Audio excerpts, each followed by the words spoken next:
मुख्यमंत्री नीतीश कुमार की सुरक्षा में बड़ी चूक सामने आई। मुख्यमंत्री महापर्व छठ की तैयारियों का जायजा ले रहे थे, तभी उनका स्टीमर जेपी सेतु पुल से टकरा गया। सीएम को दूसरे स्टीमर से आगे का सफर तय करना पड़ा। सीएम सुरक्षित हैं।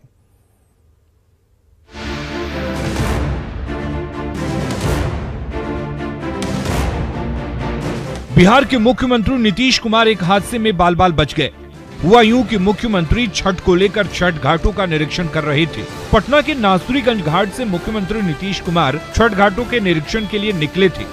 मुख्यमंत्री का स्टीमर नासुरीगंज से थोड़ी दूर आगे बढ़ा ही था, तभी गंगा में तेज धार की वजह से स्टीमर जेपी सेतु के पिलर से टकरा गया और बंद हो गया। झटका इतना तेज था कि मुख्यमंत्री के साथ स्टीमर में मौजूद सभी लोग लड़खड़ा गए। गनीमत ये रही कि किसी को गंभीर चोट नहीं लगी। तुरंत सीएम के लिए दूसरी बोट मंगाई गई और फिर मुख्यमंत्री ने दूसरे बोट के जरिए बाकी घाटों का निरीक्षण किया। ये अनार उगा के हर साल 1 एकड़ की जमीन पर 10 लाख कमा रहे हैं। उनसे सीखना है तो फ्रीडम ऐप को अभी डाउनलोड कीजिए।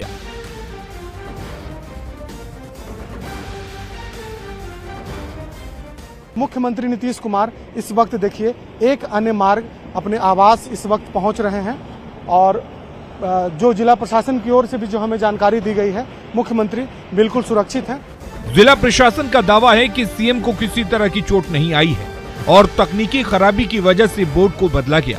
लेकिन सवाल है कि सीएम की यात्रा से पहले तमाम तरह की सुरक्षा जांच की जाती है, उसके बावजूद ये घटना कैसे घटी? न्यूज़ 18 के लिए पटना से शैलेंद्र की रिपोर्ट। बिहार में डेंगू के बढ़ते आंकड़े अब डरा रहे हैं। जिलेवार डेंगू मरीजों की संख्या बढ़ती जा रही है, लेकिन इंतजामों पर सवाल बरकरार हैं। बिना प्लानिंग के बसाई गई आबादी और फैलता कूड़े का अंबार एक बड़ा कारण है। अब जब डेंगू ने दस्तक दे दी है तो बचाव और निर्देशों का आश्वासन दिया जा रहा है, पुख्ता समाधान पर चुप्पी है।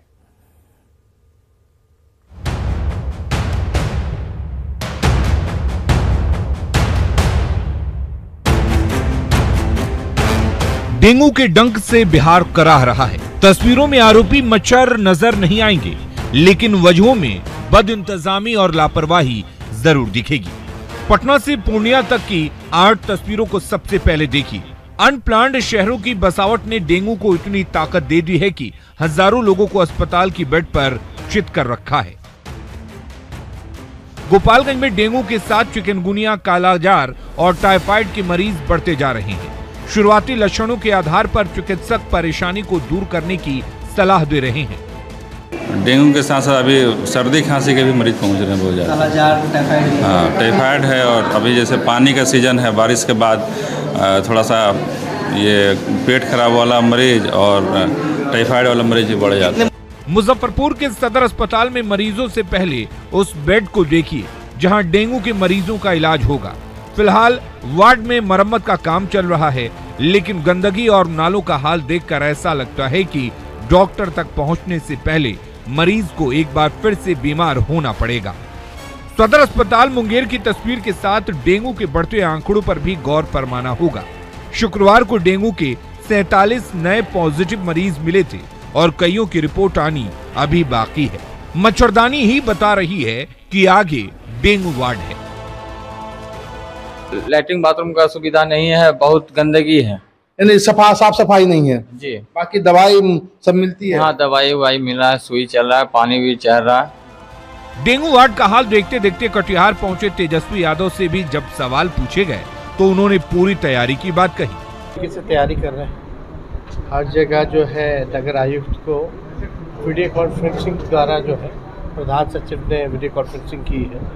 साफ सफाई जो है इलाकों की वो कही है कि करवाया जाए और साथ ही साथ जहां जिस लोकेशन से ज़्यादा डेंगू आ रहा है उसको जो है रेड अलर्ट एरिया में जो है तब्दील किया जाए और बाकी अस्पतालों में व्यवस्था हो, डेडिकेटेड आपका वार्ड हो डेंगू का, उससे रिलेटेड हम लोग जो है काम कर रहे हैं। डेंगू से लड़ने के लिए सरकार की जुबान से तैयारियों की बात कुछ देर तक राहत दे सकती है, मगर डेंगू से लड़ने के लिए सच मायनों में तैयारी थी ही नहीं, क्योंकि तैयारी रहती तो आंकड़ा 4000 के पार नहीं होता, मौतें नहीं होती। लेकिन अब जब ओले पड़ रहे हैं तो सिर बचाना भी है। खुद जागरूक रहें, डेंगू से बचें। गोपालगंज से गोविंद कुमार, मुजफ्फरपुर से प्रियांक सौरभ और मुंगेर से अरुण शर्मा की रिपोर्ट।